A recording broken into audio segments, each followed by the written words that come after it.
Đây xe chở treo nhá. Xe là xe độ, thiết kế lại.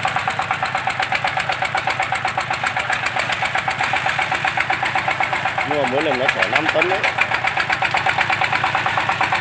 Đó. Người ta bảo là xe cầu đỏ.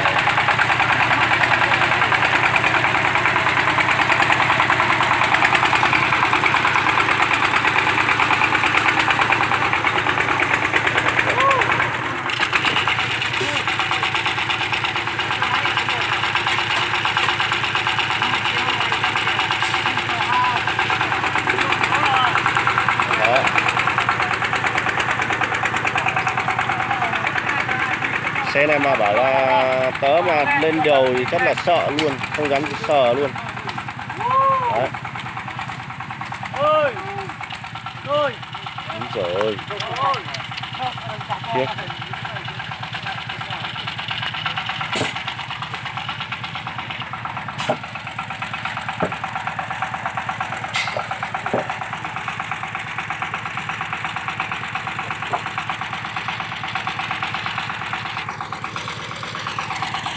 Các bạn nhá, có ai muốn xe Calic thì xem ở đây họ cấp cho.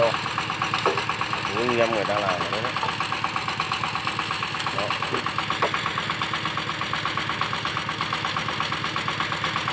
Và tài xế là người ở trên. Xe này gọi là xe chở trâu mà xe độ.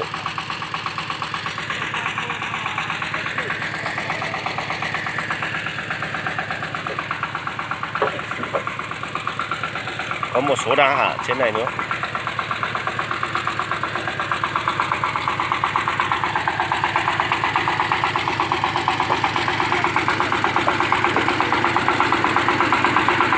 Xe độ này, có nhiều dây cô la này.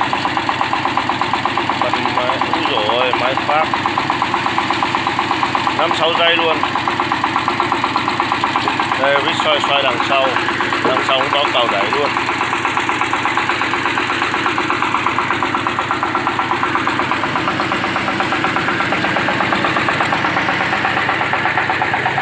Đây.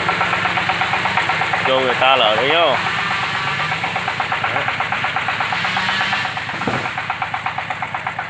Anh em xem nhá, có một người đã hạ trên này này. Quyền máy cưa. Đó, nó đang cắt. Không cái đủ nhá. Đó, cái đủ đấy nhá. Úi dồi, nhanh thật.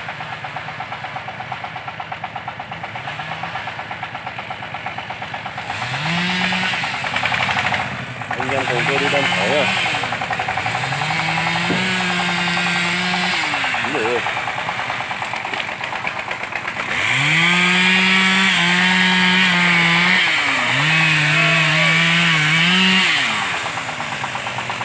Ôi dồi. Tôi dùng máy cưa cho nên là rất nhanh, rất hoàn hảo. Cái này mà chặt bàn tay thì chắc là ngày chỉ chặt mấy chục cây thôi. Đó. Đấy rồi, cái này lá nhá. Úi dồi, đủ rồi. Theo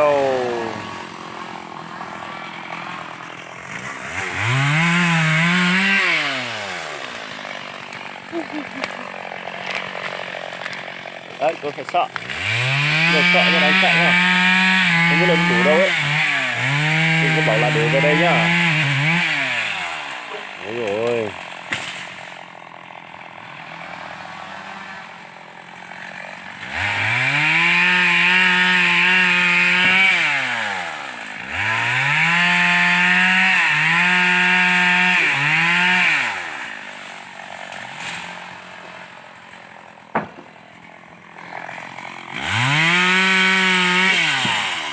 Đây gọi là kiếm miếng ăn thì rất cực. Đấy, rất là cái này.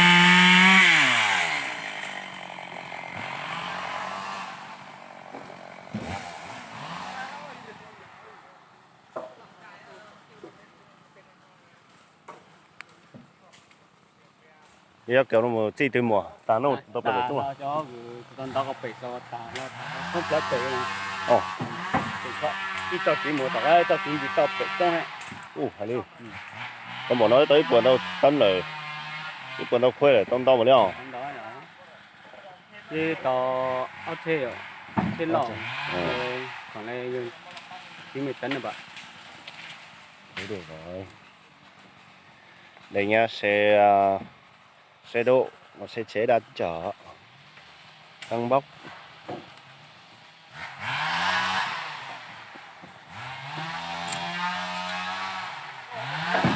đây mấy cái hàng lưng tặc nó đi kiếm miền Nam nó làm cái lá ở đây đó ai mà muốn xem thì cứ trong vào cái clip của đây nhé anh chia sẻ vậy thôi chứ còn đi nữa thì tiếp theo để sau quay lại